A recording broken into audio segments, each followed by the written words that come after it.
those who rigged it. As I see it, class warfare, the only resort to right-wing doom. It's worth it. How to talk to your right-wing relatives, friends, and neighbors, and other books written by Egberto Willis.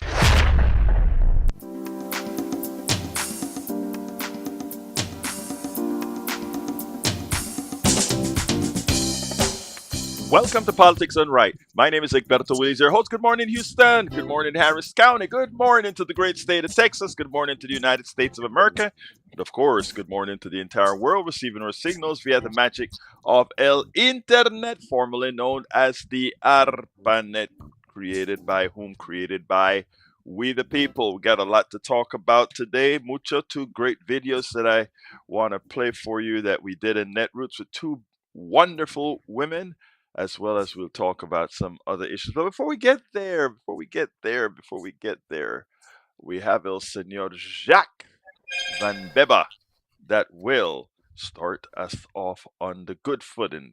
Jacques, how you doing today, my brother? All right. Good morning, Egberto. Good morning, Houston. Good morning, the world. All right. All right. This morning on Politics Done Right, make one thing clear. Democracy does not save itself. Anger does not automatically become votes. The working people will not reward politicians who merely oppose right, right, the right while refusing to fight for them. Stephanie Thomas reminds Democrats that outrage must become organizing. Helen Gym shows that what resilience looks like after corporate power floods a race with money. And the UK gives American centrists a loud warning when a supposed alternative fails to deliver for workers. The far right fills the vacuum. Ooh. Yes, you feel the vacuum. And what you got for me, Jack? Yes. Oh man, I guess I'm just saturated with what all goes on these days, and it's just it makes me a little speechless because there's I hear just so you. much out there. I was reading up on data centers in a news magazine, and man, Mother Jones, to be it's specific. yes. It's diabolical. It's sinister. It's not going to do what they say it's going to do. And every time they try to give something to you that gives you a convenience, it ends up ensnaring and enslaving us. So that's what AI has in store for us. If it were to be actually run by people that want to make it a something neutral for the people, it could be a benefit. But that's not the way the billionaires are designing it to work. You know, you just, oh God. Um, I'm going to start there. That's not on my list of, I mean, when you mentioned that earlier today, when we were talking, I was like, oh, yeah. But then you go ahead and you put some special words in there, Jack. Now I'm going to have to talk about it. Oh, God. All right. I'm gonna take about 4 or 5 minutes to talk about that. Well, Anyhow, cool. anyhow, anyhow. Let's get busy. Jack is absolutely right, and in effect, let me just put it bluntly. Uh, for our benefit, AI, for the benefit of humanity, AI is incompatible with capitalism. And Jack, when Jack talk about sinister and all that kind of stuff, AI in the hands of the capitalists is in effect sinister. It's in effect a clear and present danger to humanity. Is a definite. It is a definite problem, and that is one of the reasons why I don't ever say I hate AI, because as you guys, I've told you, I've given you my workflow that uses AI. And why does my workflow use AI? Because I'm one person creating a hell of a lot of data, stories, etc. It really, really acts as as an assistant. But here's the problem. The problem is, whereas individuals like myself can use AI as a benefit, the capitalist sees the opposite into AI. I want to define capitalism again. If you look at the textbook definition of capitalism, it says the efficient allocation of resources. And that is how, that capitalism is the efficient allocation of resources. And then we go a little bit further to what the God of capitalism has to say, which is the new God, I call him Milton Friedman, died now, but of course he was in the 20th century. And he he makes it clear there is no place in the executive's repertoire, what the executive is tasked to do, where he should take anything into account. Social issues, environmental issues, none of that should be taken into account. Anything that somehow at the present affects the viability of the profits for the shareholders is invalid. I didn't say it. Go to Wikipedia, look up the article he wrote, I think in 1972, where he gave marching orders to executives. So, breaking that down into what AI does for us, AI, and by the way, the fallacy of efficient allocation of resources is just that, a fallacy. If that were true, we wouldn't have multi-payer insurance companies because that's not the efficient allocation of resources. One payer is the efficient allocation of resources. One payer, multiple providers, that's an allocation of resources that enhance competition where the one payer gets the best deal. But when you have multiple payers and multiple providers, that is anarchy. And that is exactly what we get in healthcare. That is not efficiency. Now, going back to the subject at hand that our brother Jack messed with my show with our show, I should say. What the hell am I saying? Our show. Um, so AI in the hands of the capitalist means the following. It means, hey, one of our major costs can go away, the human being. I mean, like I've mentioned before, we went from slavery to mass employment and now to robotics and AI. A lot of folks don't see the correlation, but it's always a master at the top, and that master at the top determine what employment is going to look like, what everything else is going to look like. Why do I call employment as the way we practice it antiseptic slavery? Because again, it is a better form of slavery. And how is that? The slave had to be clothed, the slave had to be fed, the slave had to be kept healthy, the slave was property. Discarding the property meant discarding your wealth. Discarding that slave meant discarding your wealth, your assets. What does a slave do? A slave works. A slave goes into the field and cut cotton.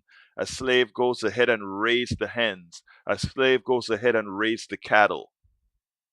But doesn't the employee do the same now?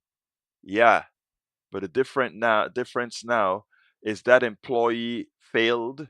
When that employee has failed, or that employee gets sick, or that employee whatever, that employee can be released.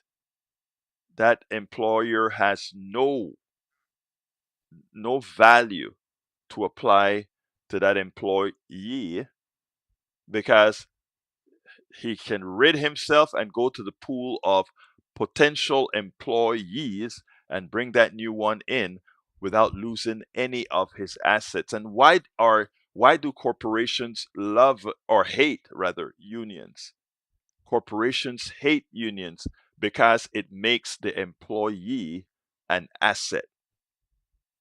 I have a friend who who did a certain job, and he got sick. And because he was represented by an insurance company, he got sick in his mid 50s. He's about 12 years away from retirement, but he will be covered as an asset to that company that he works for. Yes, the the employee became a benign asset when he got, I mean, benign for himself, because the union made sure that he had value. A slave was more important to the employer, to the slave owner, than an employee is to the employer today. And when we take away the bells and whistles and understand the financial ramifications of how our current system, where employees have no value, how it runs, and when we tie now AI into it, where AI can replace several employees, and not only does it replace an employee, but it devalues those that remain employed in the aggregate. How does it do that? Supply and demand.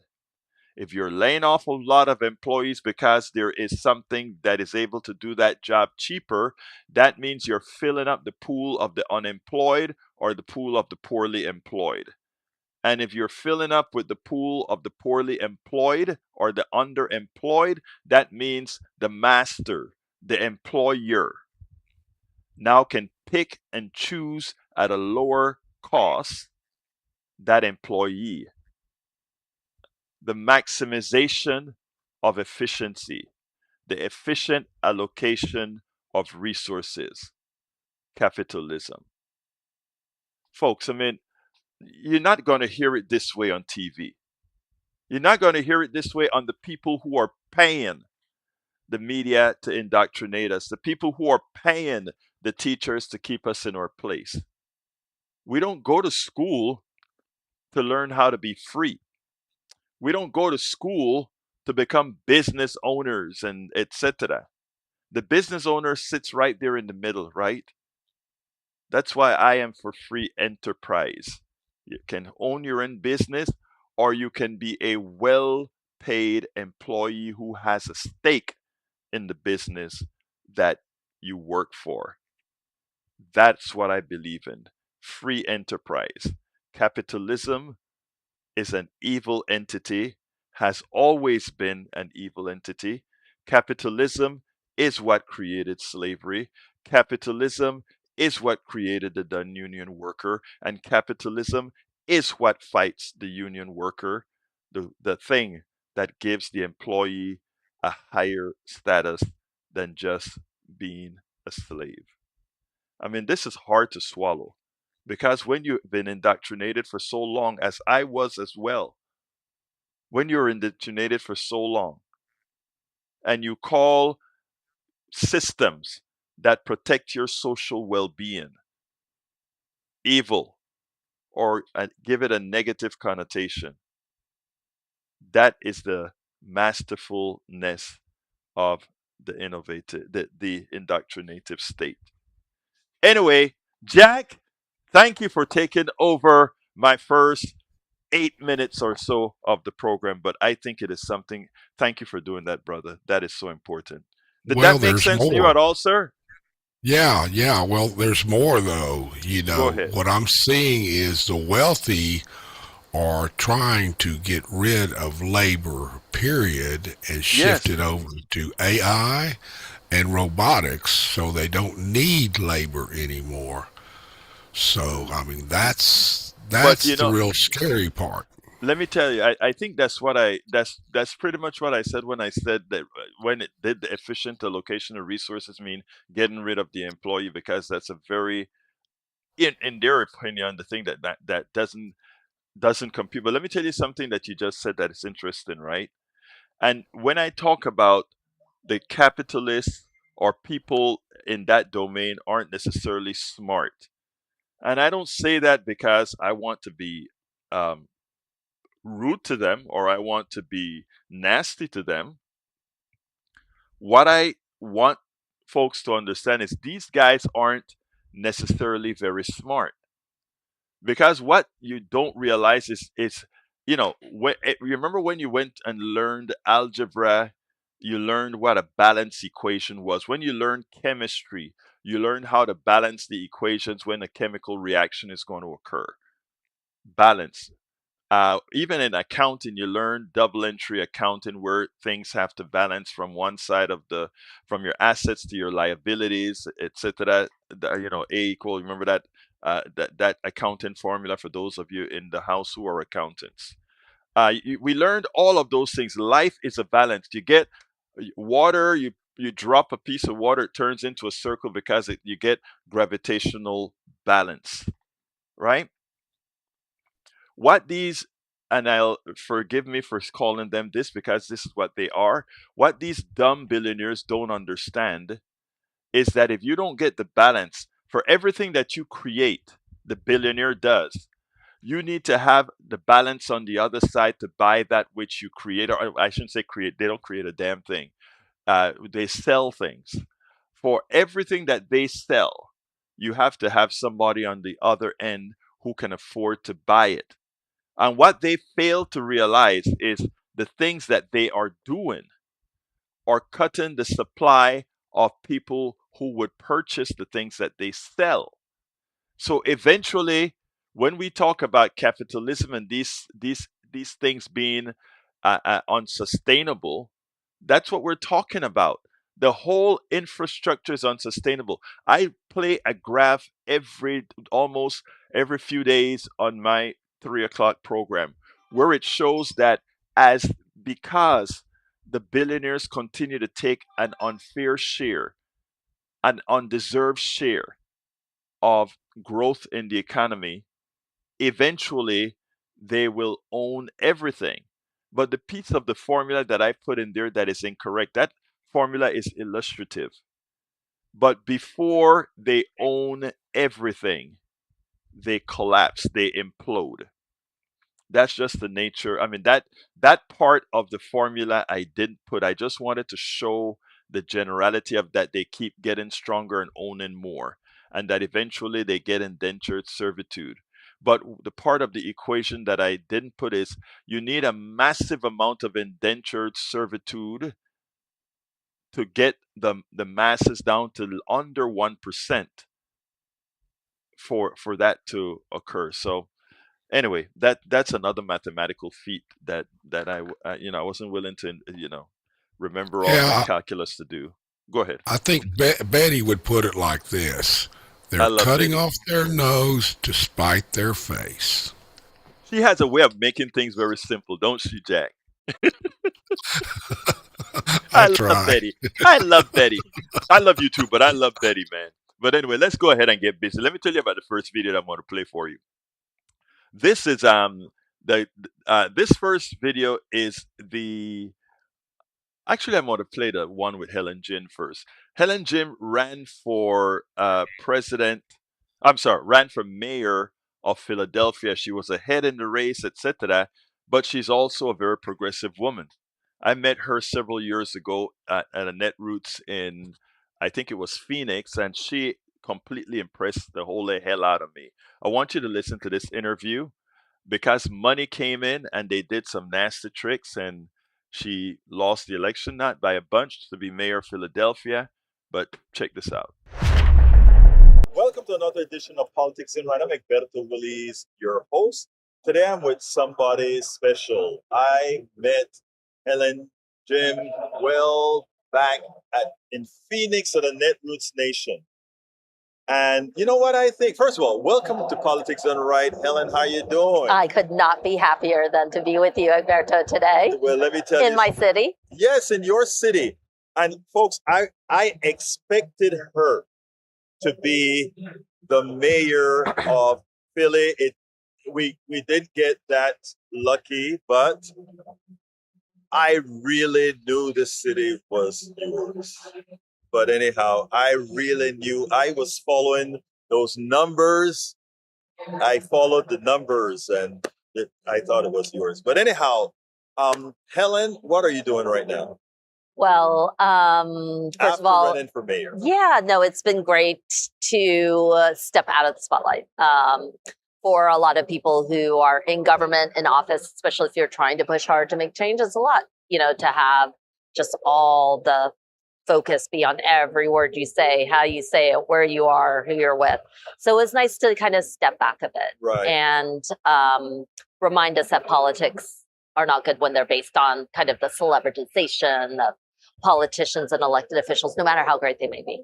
And instead spend my time supporting communities, really like trying to think about what worked. Why were we able to get homegrown an eviction prevention program that ended up being replicated in 180 cities, part of the Biden Bill of Rights, and cut our evictions in half. Like what was it that made that happen? And so thanks to a fellowship from Open Society Foundations as a democracy fellow, helped work with different communities around the country, put some stuff in writing, got a chance to be with a fantastic cohort of people who are fighting authoritarianism from all these different methods and ways. And now I'm just thrilled to welcome Netroots back to Philadelphia. And we're here. So did you take this fellowship sort of to say, how can I, it's interesting because you fulfill, not being a mayor, a lot of policies that most mayors would dream to have fulfilled.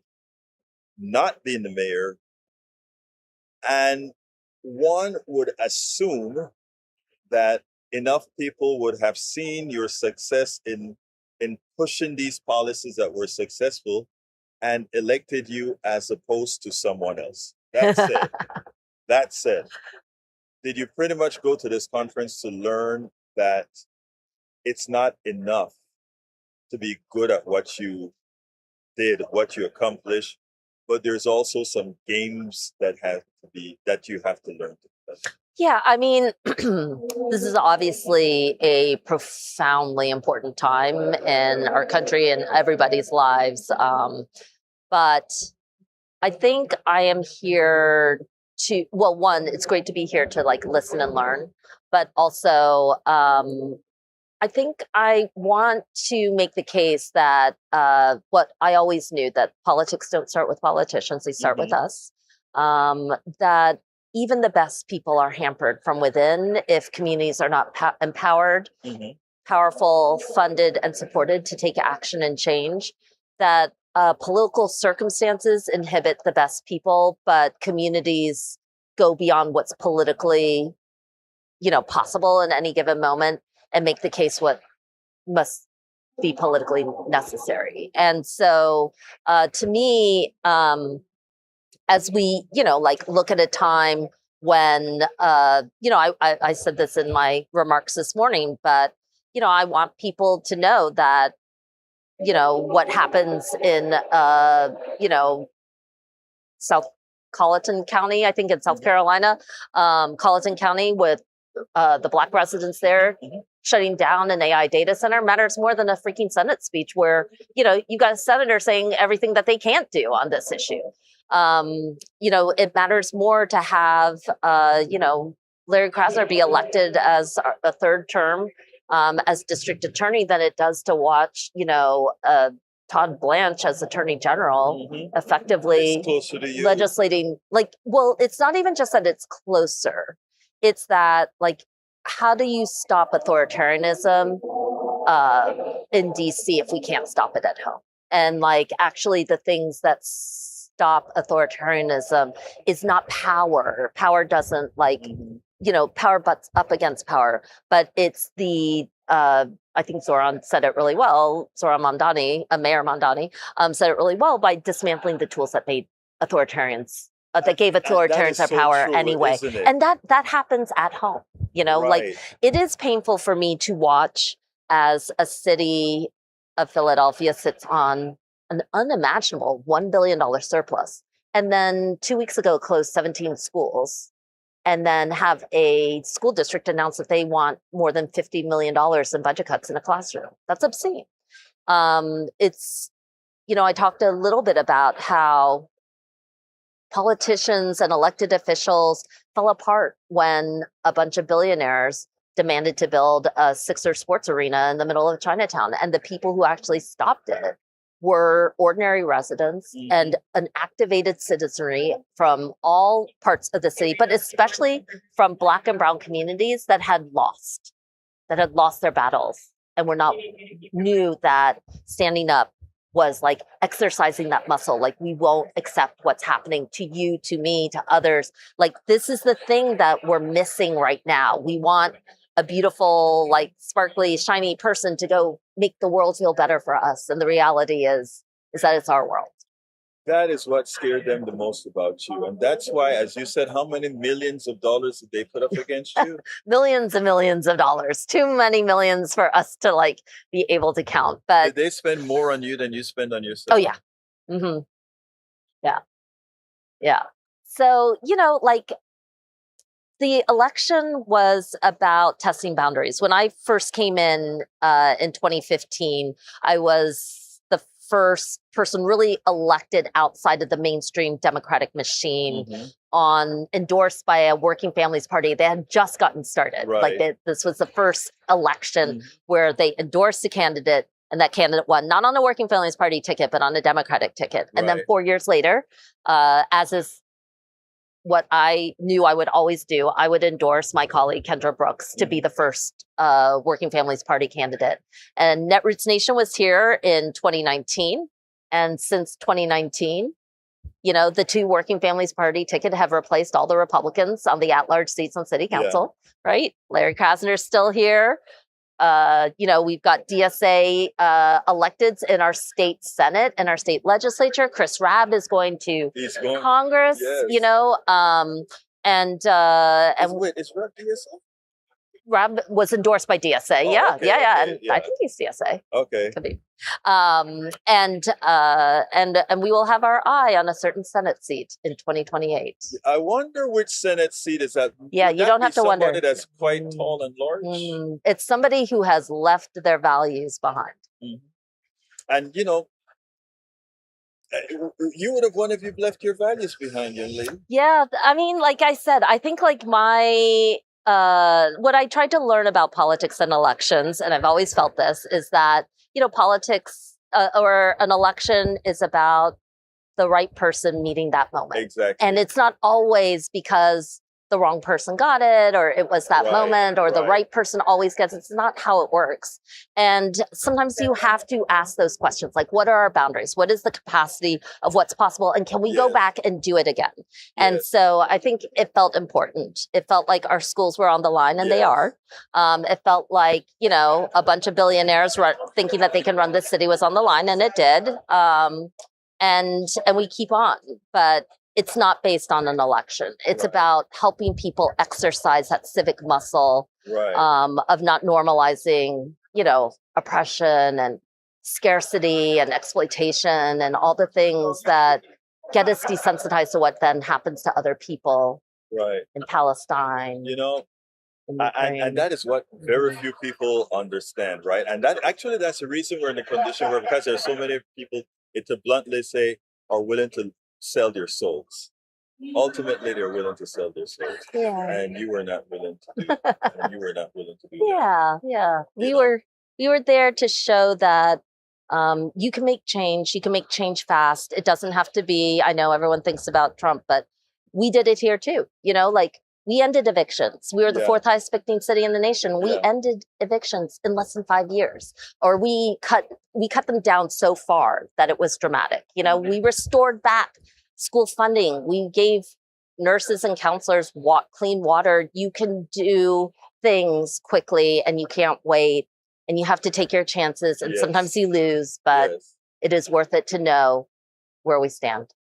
Helen, you've always been, and I say this from the depths of my heart, you've always been an inspiration. I mean, from the time that I met you in Phoenix, just watching you in this, you put progressive into progressive. Mm.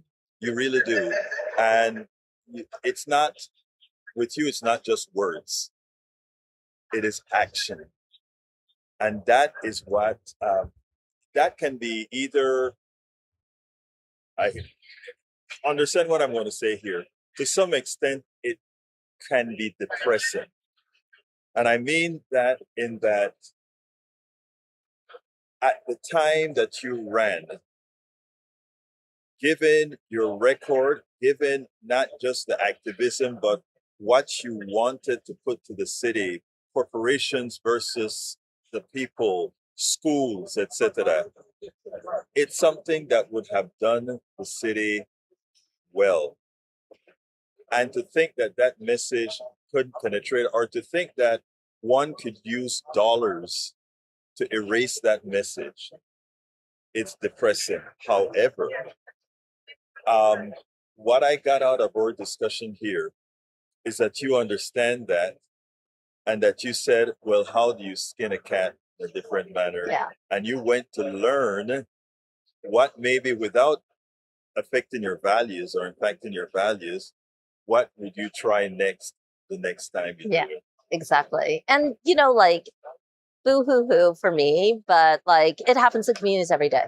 Yes. And the thing that I want to think about is that that paralysis, that fear, that depression that kind of sinks in, um, is like the thing that we also need to overcome, because Yes. this dismantling of the horrible things that our country that are being done in our nation's name, Right.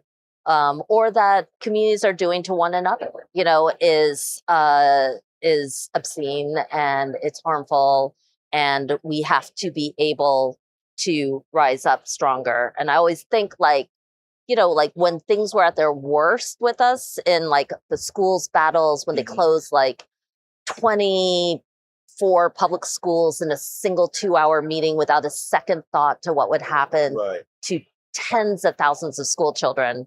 It was like, you know, yeah, you get down on your knees and you weep and you cry, and then you pick yourself back up and you realize that this place is not, they're not they're not for you. Right. So don't derive your power from there, Right. but the power that you gain, there's a new strength that they don't understand. Yes. And maybe you're not quite ready yet, but like that strength is going to topple everything. We saw it in Minneapolis.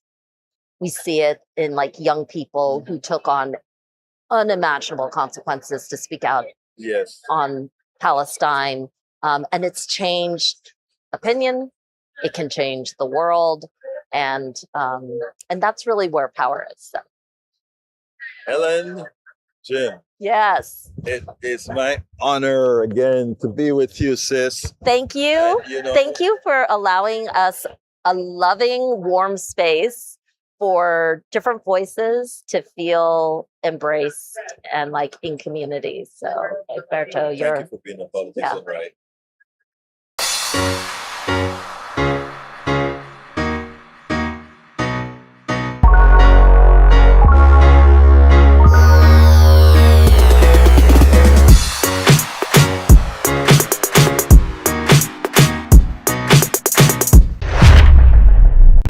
Hope you enjoyed that. Before I go to the phones, I want to tell you something about Helen. When I met her in Phoenix, I think it was I can't remember what year it was. You know, been to so many knit roots. And the way it works when you have new candidates come in is that they go on stage, and we have this stuff like we call it like the chisels or something like that, and they go out, and there are a few thousand people surrounding them, and sure, maybe a few hundred, because the place wasn't big enough to hold the whole thing, but and everybody's fighting for space, and then you have to shout your message out pretty much. And she was on the group of candidates that were running, I think. That's where I met the native woman in Arizona that was running, etc. And anyway, they had her place to talk after Nina Turner, former state senator of Ohio and congresswoman, and she said like, "Oh my God, why do they have me, little Helen Gym coming after Nina Turner. Anybody who knows Nina Turner knows nobody can give a speech like Nina Turner, and she is expressive. And Nina did her thing, and she was lively, and she had the crowd going. And then came Helen Gym, and she's short, so you can barely see her over the crowd. And you had this powerful voice going out there, shooting progressive values out there, and what is going to be done when she gets onto city council. She actually won that election, city council in Philadelphia.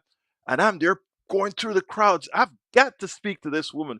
Who is it that's saying these things? And there was Helen Jim, and we got into a good friendship thereafter, because it was like, wow, this is what activism looks like. This is what going out there and fighting for the people you really want to represent look like. And that's who that woman is. I mean, she is not only a community organizer, but she really knows her stuff. Let's go to Moses, line number one. Good morning, buenos dias. Buenos días, mi amiga, ¿cómo estás? Muy bien, muy bien. ¿Usted? Muy bien. Talk to me, my sis. Talk to me. All right. Man, you took all the words out of my mind this morning. It was telepathy. Now let me say, a house must get dirty. All the trash and everything must be collected in it before it can get a thorough cleaning. This nation is at its dirtiest. The politicians are unabashed thieves. They don't even hide it anymore. They are unabashed dirt mongers. They don't hide it anymore. Now, when you talk about capitalism, what we have right now is a swift descent to implosion of the nation. We already seen it. It's everywhere. It's not a joke anymore. Stores are closing. People are lose their jobs. They have chopped up all the jobs and everything.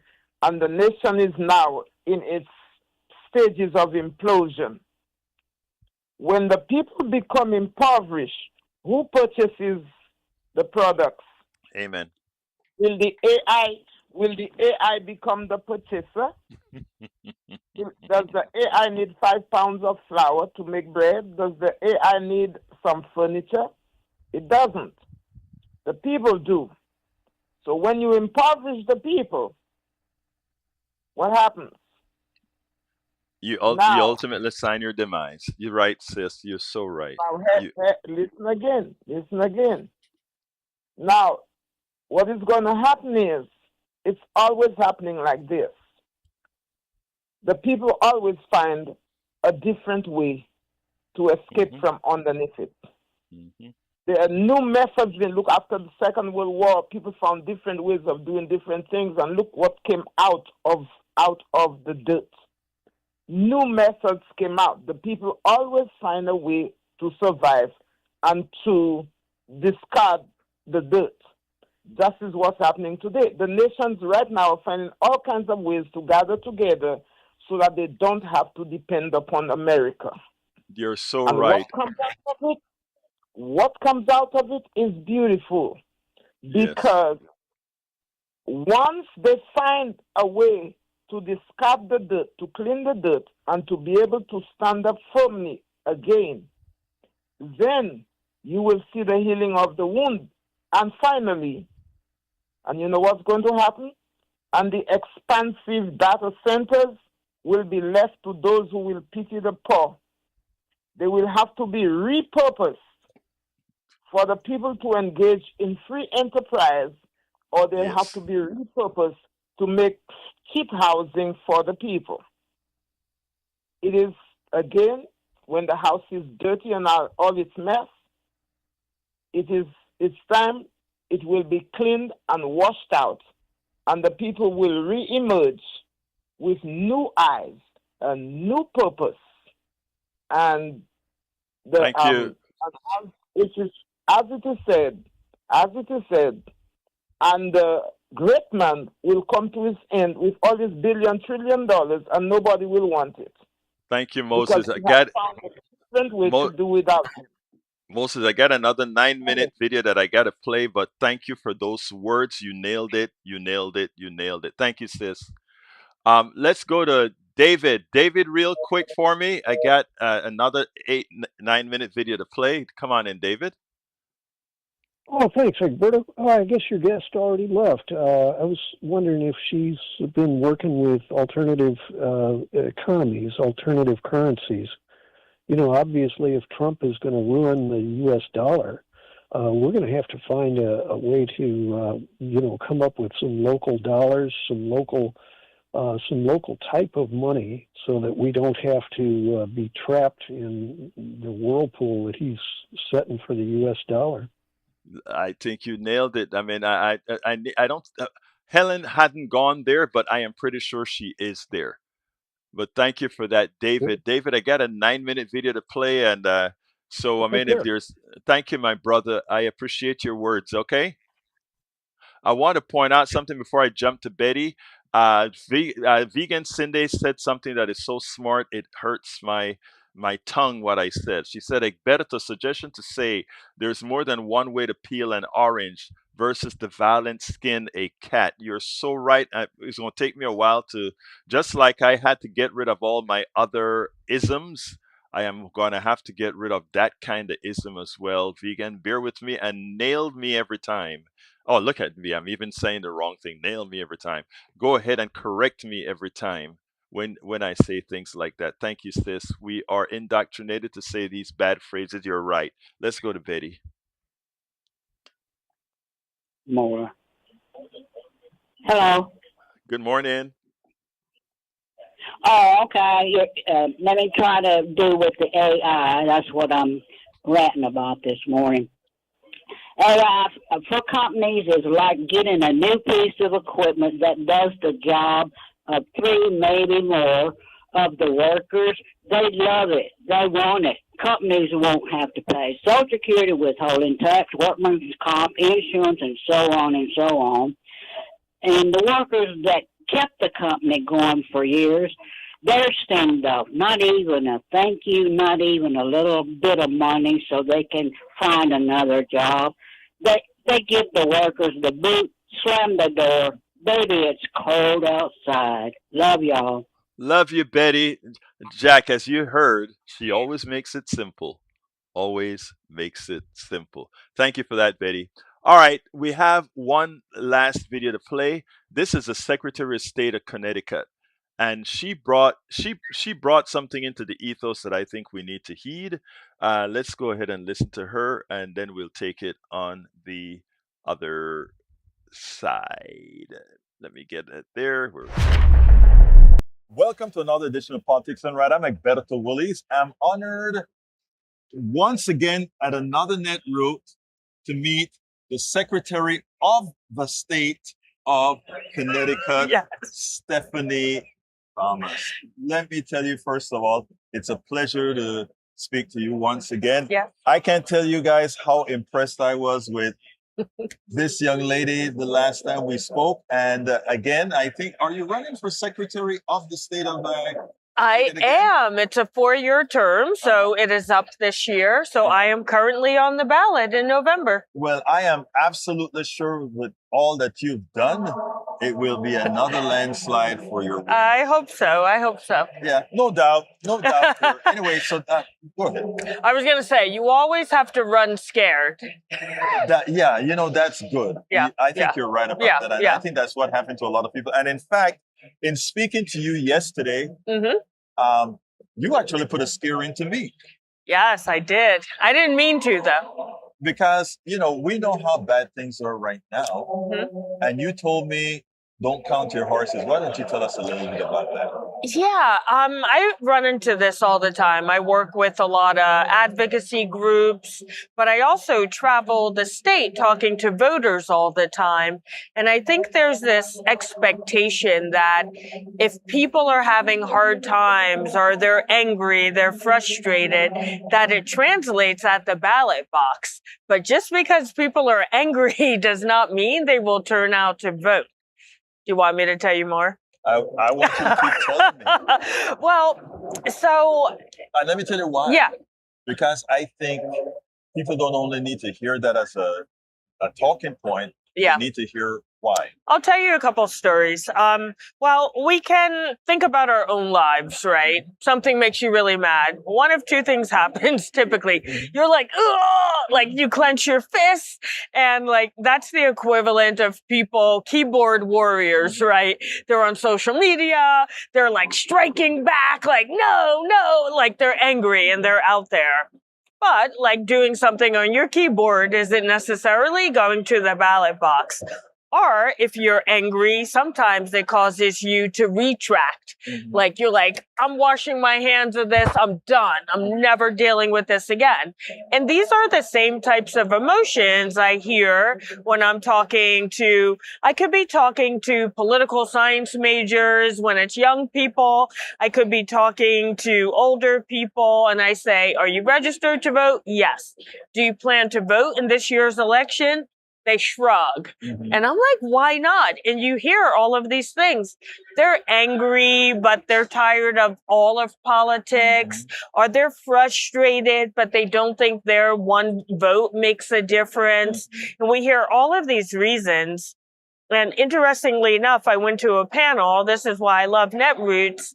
There was a panel today, research-based, about a big survey that was done and about people like the disengaged, disaffected group of people, which is quite large. And what they said was, disillusionment isn't disengagement. And what they meant by that was these people do things. They go to protests. They sign petitions. They talk to friends and families. They follow the news sometimes, but they don't vote. And I have a story about that from Connecticut, one of our towns. When the first No Kings protest happened, people had to sign up through Mobilize. So they ran all of those names through the voter file to see how many of them were who showed up to the protest were voting.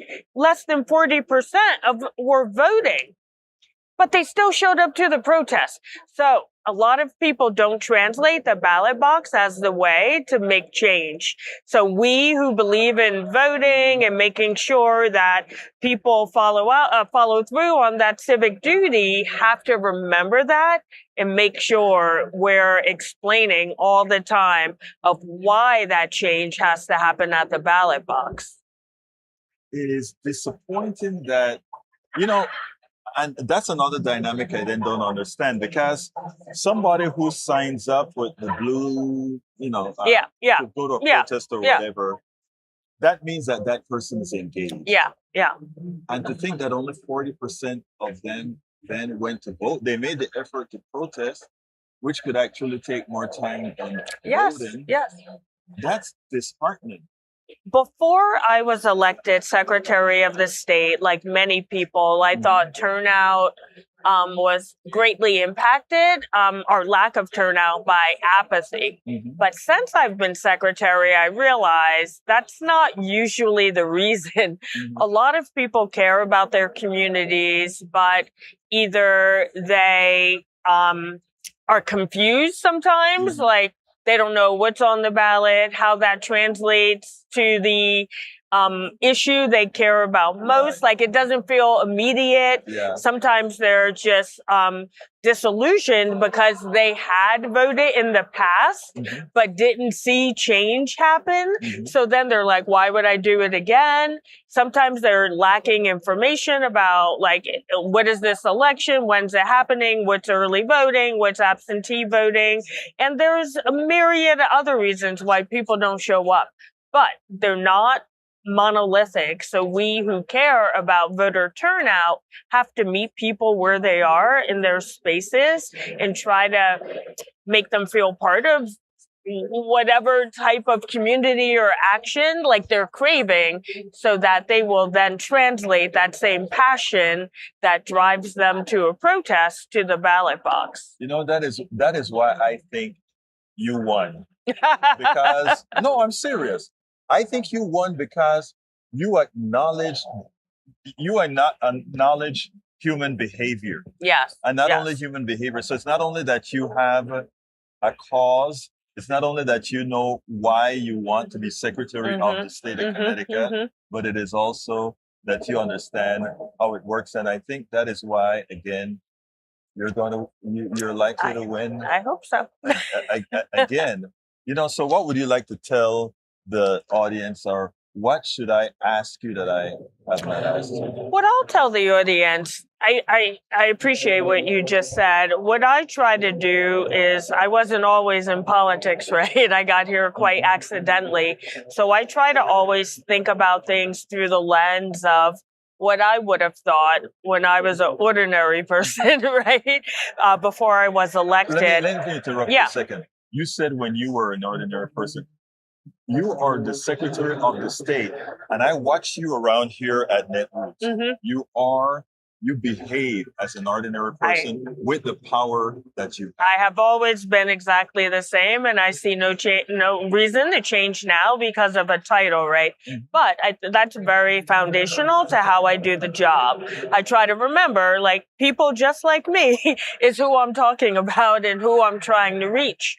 So what I would tell everyone out there is that elected people need to hear from you.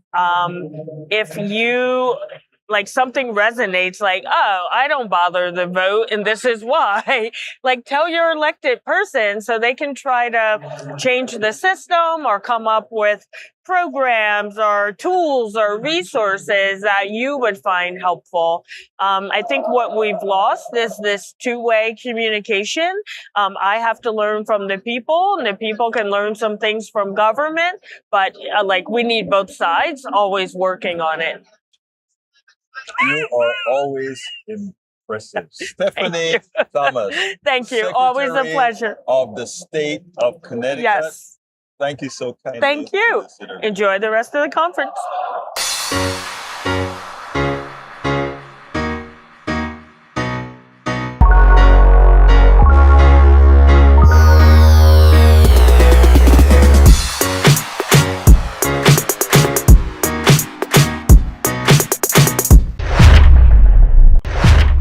All right, Jack, did my speech over that squelch work at all? No. It didn't. No, Wow. no, I came on the air and prepared the people for your silence. Okay, well, actually, I tried to talk over that to see if that actually worked. Well, I mean, that squelch is masterful the way they have it set up. Wow, that is amazing. Anyway, folks, we are at 52. We timed it just right that we can possibly finish the last subject, which says a warning from the UK for centrist US Democrats who refuse to fight for the working class. When Labour won, they were supposed to be an alternative to right-wing crazy, but now are losing the whole country to their own MAGA because a real alternative takes work. The consensus is that this year for the Democrats, they have the political winds at their back. Even with gerrymandering and the voter suppression and every Republicans have thrown at the wall, smart money says Democrats take the House and maybe the Senate, and anything that limits the power of this president is good. I'll grant all of it. Net positive. But what happens after a good cycle or two if the winners don't understand what they won? If they don't see the pain that powered their victories? We don't have to guess because it's already happened in Britain. A year and a half ago, Labour won in a landslide. Imagine our centrist Democrats, the Newsoms and the Buttigieg and the wing sweeping into power with the biggest majority in a generation. The Tories were finished. The same way a lot of folks think Republicans are about to be finished. But Labour walked in and decided the mission was better management. But the adults in the room, trimming spending, talk tough on border. The ship was fine, just needed a steady hand. Now look at them. Reform is Nigel Farage's party, which is their MAGA more or less. Reform is leading the polls and Labor's distant second. Their MAGA has led just about every poll since late last year. Keir Starmer, the head of Labor, is one of the least popular leaders in the Western world. A year and a half ago, centrists won everything. Now they're watching the British version of Trumpism walk toward the power. And it's not only in there, it's in Peru, it's in other places. When progressives take power, you have to take power. When progressives win, you have to give them what the people say they want. The Americans have already said what they wanted. They want progressive values. Don't mention the word progressive. Give them the values. The values, they want health care, they want child care, they want family leave, they want those things. Don't give them reasons why you can't do it because the corporatocracy that is now paying the centrists say that you can't. Go out there and do it. Mandani fixed over 100,000 potholes as soon as he got into office. Mandani got child care for over 100,000 New Yorkers as soon as he got there. He executed. That is what progressives, real progressives, do. You want to see action. You want to hold on to power. You elect progressives who are going to give you progressive values and not a whole bunch of moderates that says, well, we can't do this because. The billionaires are billionaires not because of MAGA. The billionaires are billionaires because of centrists and neoliberals who have failed you. Jack. Well, I believe this next cycle we need to vote with the progressives and everyone else, every other Democrat. We hold their feet to the fire, and if they don't perform, we vote them out and get a new progressive in there to do the work. Just what we're going to do to the senator in Pennsylvania. We are at 56, near the end of the program. Folks, I want to tell you how thankful I am to have you here listening. Wasn't able to call all of you out this time around because, again, we had a lot to talk about. But anyhow, thank you for being here. The rest of the program can be found at politicsdoneright.com/newsletter, politicsdoneright.com/newsletter. You can email me directly, kpft@politicsdoneright.com. Repeating that, kpft@politicsdoneright.com. Love you all, absolutely all of you. My name is Egberto Williams. This is Politics Done Right, and you guys know how I end this baby. I am what? Out!